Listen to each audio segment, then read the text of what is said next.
సంతానలేమి సమస్యకు చక్కటి పరిష్కారం చూపిస్తున్న Riya fertility test tube baby centre CN hospital Kurnool. గత కొన్ని రోజులుగా కర్నూలు ఉమ్మడి జిల్లాలో భారీ వర్షాలు కురుస్తున్నాయి. ఎడతెరిపి లేకుండా వర్షాలు కురుస్తున్నాయి. అయితే వర్షాలు కురిస్తే రైతులు చాలా మటుకు ఆనందం వ్యక్తం చేస్తారు. అయితే ఇక్కడ మనం కర్నూలు జిల్లా గోనెగల మండలంలో ఉన్నాం. ఇక్కడ వర్షాలు పడితే రైతులు బిక్కబిక్కన భయపడుతున్నారు. అంటే ఈ వర్షాల కారణంగా ఎందుకు భయపడుతున్నారు అనేది మనం తెలుసుకుందాం. అయితే ఇప్పుడు ప్రస్తుతం ఎన్నికల గాజులదిన ప్రాజెక్టు బ్యాక్ వాటర్లో ఉన్నామంటే ఇది మొత్తం గాజులదిన ప్రాజెక్టు అంటే జీడిపి అంటారు దీన్ని. గాజులదిన ప్రాజెక్టులో ఉన్నాం.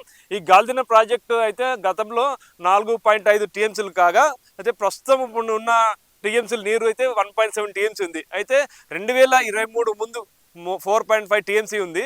అయితే గత ప్రభుత్వం అంటే 1 మీటర్ ఎత్తు పెంచడంతో అది ఇప్పుడు కాస్త 5.5 టీఎంసీగా చేరింది. అయితే 5.5 టీఎంసీ చేరడంతో ఇక్కడ ఉన్న రైతాంగానికి అయితే 400 ఎకరాలు పైగా నీట మునిగే ఆస్కారం ఉంది. అయితే ప్రస్తుతం మన దగ్గర రైతులు కూడా ఉన్నారు ఇక్కడే. అంటే ఈ ఆందోళన కారణం ఏంటి అంటే గతంలోనే మేము ఈ ప్రాజెక్టుకి 5,000 ఎకరాలు ఇచ్చి నష్టపోయాము. అయితే ఇప్పుడు ప్రస్తుతంగా 1 మీటర్ పెంచి 1 టీఎంసీ పెరగడంతో ఇంకా నష్టపోతున్నాం. ఎటు తిరిగి గత ప్రభుత్వంలో ఎలాంటి నష్టపరిహారం ఇవ్వలేదు. ఈ ప్రభుత్వం ఇస్తుందని ఆదుకోవాలని చూస్తున్నారు. అడుగుదాం వాళ్ళ పరిస్థితి.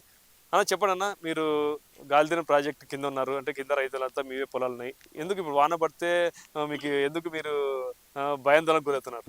గత ప్రభుత్వంలో భారీ వర్షాల కారణంగా మా పట్టా ల్యాండ్స్ అంటే 4.5 టీఎంసీ వాళ్ళు ఆపడం వల్ల దాదాపు వాళ్ళ కాంటూరు 377 అంటారు వాళ్ళు 377 ఆపడం వల్ల మా పట్టా భూములు మునిగిపోయినాయి. కాబట్టి ఇప్పుడు భారీ వర్షాల వల్ల ఈ వరదర వచ్చి ఈ డ్యామ్ నిండడం వల్ల మా పట్టా భూములు మునిగిపోతాయి.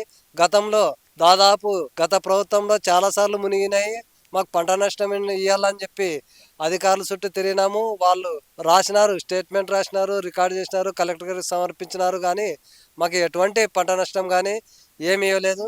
కాబట్టి ఈ వర్షాలు అధికంగా వస్తే మేము చాలా ఆందోళన చెందుతున్నాం. ఎందుకంటే ప్రాజెక్టు నిండడం వల్ల దాదాపు 400 ఎకరాలు 5.5 టీఎంసీలు ఆపడం వల్ల దాదాపు 400 ఎకరాలు మేము నష్టపోవడం జరుగుతుంది. వీళ్ళు ప్రాజెక్టు వాళ్ళు 4,20,000 ఎకరాకి ఇస్తామంటున్నారు. ఇది చాలా హాస్యాస్పదమైన విషయము. ఎక్కడన్నా కానీ ఎకరాకి 4,20,000 ఇస్తారంటే 1 సెంటు భూమి రాదు. ఎక్కడ పల్లెల్లో కూడా 1 సెంటు భూమి రాదు. కాబట్టి ఇక్కడ దాదాపు 25 లక్షల నుంచి 30 లక్షల వరకు ఉంది మా విలేజ్లో. ఒక ల్యాండ్ ఎకరా వాల్యూ అట్టు ఉంది. కాబట్టి గత ప్రభుత్వం పట్టించుకోలేదు. అదేవిధంగా ప్రస్తుత ఎమ్మెల్యే గారు మా పరిస్థితిని అపోజిషన్లో ఉన్నప్పుడు సార్ గారు వచ్చి మమ్మల్ని ప్రత్యక్షంగా చూడడం జరిగింది. అదేవిధంగా గత ప్రభుత్వం మా ముంపు రైతుల్ని పట్టించుకోలేదు. ఇప్పుడు చంద్రబాబు సార్ గారు కానీ జయనాథ్ సార్ గారి మా బాధలు విని మాకు న్యాయం చేయాలని ప్రతి రైతు ఎదురు చూస్తున్నారు, ఆశిస్తున్నారు. కాబట్టి గతంలో మా ప్రాజెక్టు కోసం 5,000 ఎకరాలు ఇచ్చినాము. 5 గ్రామాలు రైతులు కలిసి 5,000 ఎకరాలు ఇవ్వడం జరిగింది. అప్పుడు 500, 1,000 రూపాయలు ఎకరా లాగా ఇచ్చినారు 1977లో. ప్రస్తుతం 25 లక్షల నుంచి 30 లక్షల వరకు ఇక్కడ ల్యాండ్ వాల్యూస్ ఉన్నాయి. కాబట్టి ఆ వాల్యూస్ తగినట్టు మాకు ఇస్తే రైతులు సంతోషిస్తారని, లేకుంటే మేము రైతుల భూమి ఇవ్వడానికి సిద్ధంగా లేము, ఆత్మహత్యలు చేసుకుంటాం కానీ భూమి ఇవ్వమని ప్రతి రైతు చెప్తున్నారు. కాబట్టి భూమి ఏమని చెప్తున్నారు కానీ ముందే ఎత్తు పెంచేశారు. 1 మీటర్ ఎత్తు పెంచారు. మీకు ఇంకా డబ్బులు ఇవ్వలేదు. వాన పడితే ఆటోమేటిక్గా మునగాల్సిందే. మీరు నాకు ఈకోకుండా మునిగిపోతాయి. మరి ఎట్లా తిరిగి? గత ప్రభుత్వం ఉన్నప్పుడు ఏ అధికారి కానీ రైతులను సంప్రదించలేదు, చేయలేదు. కానీ కనీసం రైతుల మీటింగ్ కూడా వాళ్ళు పెట్టలేదు. చాలాసార్లు విన్నవించినాం మేము. సర్వే కూడా అడపదడప జరిగింది గత ప్రభుత్వంలో. ఇప్పుడు సర్వే క్షుణ్ణంగా చేసి న్యాయం చేస్తామని జయనాథ్ సార్ కానీ చెప్పడం జరిగింది రైతులకు. మొన్న జలవనరుల శాఖ మంత్రిని కూడా జయనాథ్ కలిసి మా బాధలు చెప్పడమైనది. ఈ ప్రభుత్వంలో మాకు సరైన న్యాయం జరుగుతుందని ప్రతి రైతు ఆశిస్తున్నారు సార్. అంటే ఇప్పుడు భూములు మీరు ఇవ్వకుండా మునిగిపోతే నీళ్ళు వస్తే దీనికి ఏమని చెప్తారు? ఏం లేదు సార్, ఇంతకుముందే ఇచ్చినాము, మొత్తం సర్వం ఇచ్చినాము. మాకుండేది 16 ఎకరాలు ఉండే. 16 ఎకరాలు అంటే ఇంతకుముందే 8 ఎకరాలు పోయింది. మళ్ళీ ఇప్పుడు 8 ఎకరాలు పోతుంది. మా 4 అన్నదమ్ములు సర్వము కోల్పోతున్నాం. ఆ ప్రభుత్వంలోనే చాలా చెప్పినాము బ్రతిమాలి మేమైతే ఏ దాచుకోలేము మాని ఎవరికే ఏ అధికారి కలెక్టర్ దిగినా కూడా కాలే అన్నీ వాళ్ళు అక్కడక్కడే అన్ని పనులు చేసుకున్నారు అంతా అంతా అయిపోయింది ఇంకా వచ్చి ఇంకా ఇట్లా అని కొలుస్తాము అది ఇది అంటే ఓసారి ఆపినాము వాళ్ళు డిపార్ట్మెంట్ పెట్టుకొని కానీ ఆడ చేనులో అట్లా పైన తిరిగి అది ఇది చేసుకొని పోయిర్రి ఏది కొలిచినట్లు చెప్పినట్లు ఏ అధికారి మమ్మల్ని ఇంతవరకు సాంప్రదించటం లేదు పర్సెంటేజ్ కొరకు అది ఏమో ఏం చేసినారో తెలియదు మాకు అసలుకి అది ఇప్పుడైతే నీళ్ళు రాలేదని పంటలు వేసుకున్నాము కానీ ఇప్పుడు ఈ పంటలు తిందామంతలో ఈ బ్యాక్ వాటర్ వస్తుంది మునిగిపోతుంది ప్రతి సంవత్సరం ఇట్లే మాకు జరుగుతుంది కానీ దీన్ని ఎవరు మాకు గట్టిగా ఒక్కరన్నా ఈ ప్రభుత్వం అన్నా దయచేసి చెప్తుండ ఈ ప్రభుత్వం అన్నా సహాయకారం చేస్తే మనం బయటపడతాం లేదంటే ఈ ఇంకా మేము మందు తాగే పరిస్థితే వస్తుంది ఇంకా మేము సర్వం కోల్పోతున్నాం సార్ ఒక్క సెంటు భూమి లేనట్లయితుంది 4,20,000 ఇస్తే మాకు ఆడ ఒక్క సెంటు కొనేగలమా భూమికి భూమి అంటే సారు అని చాలా ఆడుకుంటాం ఉండదు కదా గవర్నమెంట్ ల్యాండ్ ఏడన కానీ ఉన్న కాడ కనీసం ఏడన కానీ ఉన్న కాడ ఒక్క సెంటు ఒక్క ఎకరా ఇట్లా పలానా ఎంత పోతుంది ఇంత తీసుకునండి అంటే మాకు జీవనాధారం కొరకే మేము ఆశించేది కానీ లేకుంటే మాకేం ఇంతకుముందే పెద్దలు ఇచ్చినారు మా నాయనళ్ళు ఉన్నప్పుడే ఇచ్చినారు మళ్ళీ ఇప్పుడు మా ఏజంలోనే ఇస్తే మా పిల్లల భవిష్యత్తు ఏమి కనీసం వాళ్ళకి ఏదో ఉపాధి కానీ ఏదో కంపెనీలోనే కానీ జీతం ఏదైనా కానీ వాళ్ళకి ఉద్యోగం ఉపాధి కన్నా వాళ్ళకి మా కొడుకులకు కానీ మాకు కానీ ఏదైనా కానీ ఇస్తే కూడా జీవనాధారం అవుతుంది మాకు ఇంకా అంతే సార్ ఏం చేస్తాం మరి అన్న ఇప్పుడు ఏదైనా వాన పడితే రైతులు ఆనందిస్తారు ఇక్కడ వాన పడితే రైతులు ఆందోళనగా చేస్తున్నారు అంటే ఎందుకు ఇది ముందస్తు చర్య గత 77వ సంవత్సరంలో ఇక్కడ గాల్దిన ప్రాజెక్టు నిర్మించడం జరిగింది ఆ సమయంలో 5 గ్రామాలంటే గోనెగండ్ల ఎన్నెకండ్ల అర్లబండ నరుడుపల ఒంటెడిదిన్న ఈ గ్రామాల వాళ్ళు భూములు 5,000 ఎకరాలు భూములు ఇచ్చినారు ఓకే సరే బాగుంది ఆ రోజు ఆ కట్ట అక్కడ నిర్మించడం జరిగింది గాల్దిన సంజీవయ్య సాగర్ అని మరి అదనంగా ప్రభుత్వాలు ఏం చేస్తున్నాం అంటే గత ప్రభుత్వము ప్రజలకి తెలియకుండా మరి మేము వాళ్ళు కట్టను పెంచడం అంటే మేము కట్టను పెంచుతున్నాము మీ భూములు మేము కొంటున్నామని వాళ్ళు చెప్పకుండా వాళ్ళు దురుద్దేశంతో ఏదో వాళ్ళ పర్సెంటేజ్ కోసము వాళ్ళు ఏం చెప్పకుండా రైతులను కానీ చెప్పకుండా వాళ్ళు వచ్చి సర్వే చేయడము వాళ్ళు ఏమన్నా అడ్డం చేసే వాళ్ళని మరి మీ మీద చర్య మరి కేసులు పెడతామని వాళ్ళని బెదిరించడము ఈ విధంగా కార్యక్రమాలు జరిగినాయి కానీ ఏమి చేయకుండా వాళ్ళు పెత్తందారి వాళ్ళు చేసుకుని మరి గతంలోనే వాళ్ళు ఉండే పొలాలు అరకొరాలు ఇచ్చి మరి అరకొర పొలంలో ఇక్కడ ఉండి వాళ్ళు జీవనాధారం చేస్తున్నారు చేసి ఈ పంట లేని సమయంలో మరి వాళ్ళు ఇక్కడ నుంచి ఉపాధి కోసము గుంటూరు నెల్లూరు హైదరాబాద్ ఆ విధంగా వాళ్ళు పోయి పొట్ట చేత పట్టుకొని వాళ్ళ తల్లి పిల్లల్ని కాదని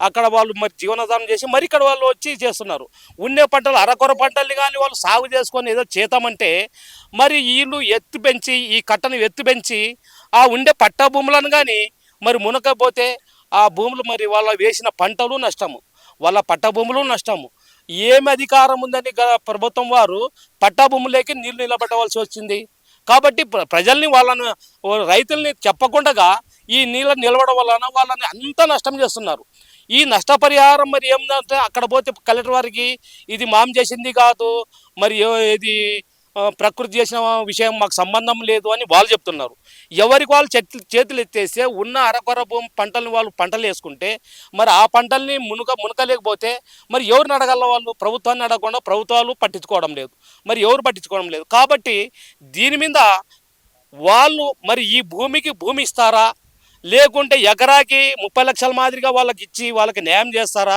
అనేది మరి ప్రజల ముందు ప్రజల వద్దకు వచ్చి వాళ్ళు సమావేశపరిచి వాళ్ళ అభిప్రాయాలు చేసుకున్న తర్వాతనే వాళ్ళు వెత్తు కట్ట పెంచాలా కానీ మరి ఈ విధంగా న్యాయం చేయాల చేయకుండా మరి 5.5 ఇప్పుడు పెంచినారు మరి 5.5 టీఎంసీగా వస్తే మరి వాళ్ళ పట్టభూములు మునుగుతాయి కాబట్టి తీరా వాళ్ళు నష్టపోతారు వాళ్ళకి నిలబడికి కానీ నిల్వ లేకుండా పోతుంది కాబట్టి మొత్తము ప్రజలు మొత్తం అందరూ వచ్చేసి మరి వాళ్ళు మరి మరణించాలా మరి ఏం చేయాలనో వాళ్ళు న్యాయం చేయాలి కాబట్టి పై అధికారులు దీని మీద వీళ్ళ పరిస్థితిని దృష్టి తీసుకొని పోయి న్యాయం చేస్తే బాగుంటుందని నా ఉద్దేశం ఇంకోటి ఏంటంటే పండించిన పంటలు కానీ మరి నిల్వ చేసుకోవడానికి గిడ్డంగులు కానీ లేవు ఇక్కడ ఆ రైతులు మరి వాళ్ళ పరిస్థితి ఇట్లా వర్షాలు వస్తే ఆ పంటలు పండిన పంటల్ని మరి నిల్వ చేసుకోవడానికి గిడ్డంగులు లేవు. అది కానీ ప్రజల దృష్టికి తీసుకెళ్ళి మరి ఇక్కడ గోనెగండ్ల మండలంలో ఎక్కడైనా కానీ ప్రభుత్వాలు మరి గిడ్డంగులు కట్టిస్తే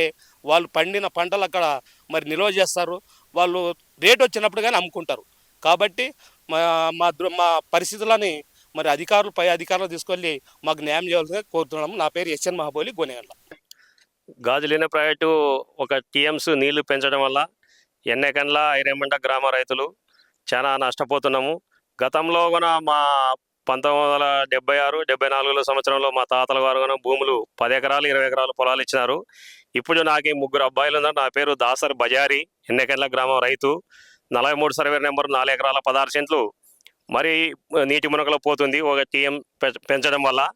కావున మాకు దయచేసి ఎకరాకి 30 లక్షలు నష్టపరిహారము, లేదంటే 1996లో కానీ ప్రతి సంవత్సరం నీటి మునకలో పోతుంది, కానీ మాకు ఈ నష్టపరిహారం ఇవ్వడం లేదు, ఏమి ఇవ్వడం లేదు. కావున ప్రభుత్వం దయచేసి మా నీటి మునక ఇప్పుడు ఒక టీఎంసీ నీళ్ళు వస్తే మరి మా పొలాల్లో మునిగిపోతాయి, మాకు చాలా ఇబ్బందిగా ఉంది. కావున మాకు ప్రభుత్వం ఇంతకుముందే భూమి తీసుకుంది కాబట్టి మరి మా పిల్లలు చదువుకున్న పిల్లలు ఉన్నారు, అటువంటి వాళ్ళకి ఉద్యోగం ఇప్పించి గవర్నమెంట్ సహకారం చేయాలని మన ఎమ్మెల్యే గారు కూడా మన చంద్రబాబు నాయుడు కాళ్ళు పట్టుకొని అయినా కానీ మీకు సహాయం చేస్తానని ఎలక్షన్ ముందు హామీ ఇచ్చినాడు.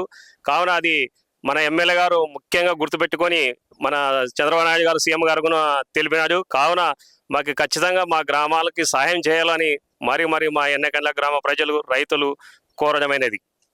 చెప్పండి అన్న, ఇప్పుడు ఒకవేళ ఎత్తు పెంచితే నీళ్ళు వస్తే మీకే బాగుపడుతుంది, నీళ్లు ఉపయోగించుకోవచ్చు కదా, మరి ఇప్పుడు ఎందుకు వ్యతిరేకిస్తున్నారు? పెంచడం వల్ల మేము అయితే నష్టపోతాం సార్, భారీగా నష్టపోతాం. ఇక్కడ దారి మధ్యలో పత్తి చేను వేసిన నేను దాదాపు 50,000 పెట్టుబడి పెట్టిన. ఆ నీళ్లు బ్యాక్ వాటర్ రావడం వల్ల మొత్తం మునిగిపోతుంది, ఏముండదు. ఇంకా గతంలో కూడా నేను చాలాసార్లు నష్టపోవడం జరిగింది. పరిహారం కానీ ఏది కానీ రాలేదు. గత ప్రభుత్వం ఎంత నీచంగా వ్యవహరించిందంటే అంత నీచంగా వ్యవహరించింది. ఈ ప్రభుత్వంలో అయినా జగన్మోహన్ రెడ్డి గారు మమ్మల్ని కరుణించి మాకు లాభదాయకంగా ఉండేటట్లు చూడాలని. లాభదాయకంగా ఇప్పుడు ఎకరా 4 లక్షల పైగా ఇస్తామంటున్నారు, మీకు ఇంకేం కావాలి?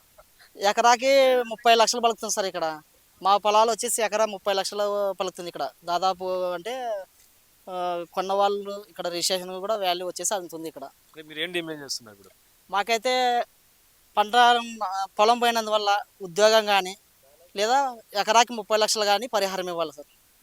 ఇదండి ఇక్కడ పరిస్థితి. అయితే గత ప్రభుత్వం దౌర్జన్యంగా రైతులని భయభ్రాంతులకు గురి చేసి పొలాల్లో లాక్కున్నారని చెప్పారు. అయితే సర్వే కూడా ఎవరు లేకుండా సర్వే చేశారని చెప్తున్నారు. అయితే 4 లక్షలు ఎకరా నష్టపరిహారం ఇస్తామన్నారు, కానీ 4 లక్షలు సరిపోవు, 30 లక్షలు తప్పకుండా నష్టపరిహారం కలిగించాలని చెప్తున్నారు. అయితే ఈ ప్రభుత్వం టీడీపీ ప్రభుత్వంలో ఉన్నా కానీ మాకు న్యాయం జరుగుతుందని చెప్పేసి ఆశిస్తున్నారు. కెమెరా పర్సన్ నగేష్తో కిరణ్, సుమన్ టీవీ, గోనెగండ్ల, కర్నూలు జిల్లా.